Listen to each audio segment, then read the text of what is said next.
Halo semua, hari ini kita akan membahas tentang pemerintahan Soeharto yang dikenal dengan sebutan Orde Baru.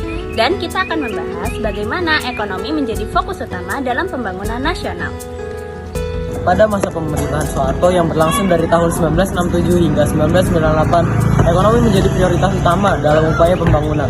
Pemerintahan Orde Baru menerapkan berbagai kebijakan ekonomi yang bertujuan untuk meningkatkan pertumbuhan ekonomi dan kesejahteraan rakyat. Salah satu langkah penting yang diambil adalah stabilisasi ekonomi melalui pengadilan inflasi dan peningkatan investasi asing.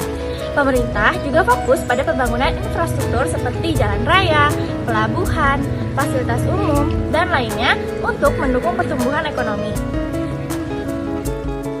Selain itu, sektor pertanian juga mendapatkan perhatian khusus dengan program-program seperti Revolusi Hijau. Revolusi Hijau ini bertujuan untuk meningkatkan produksi pangan dan ketahanan pangan nasional. Kebijakan ini pun berhasil meningkatkan produksi beras dan mengurangi ketergantungan impor. Pemerintahan Soeharto juga mendirikan instruksi keuangan seperti Bank Indonesia yang bertugas mengawasi kebijakan moneter dan fiskal.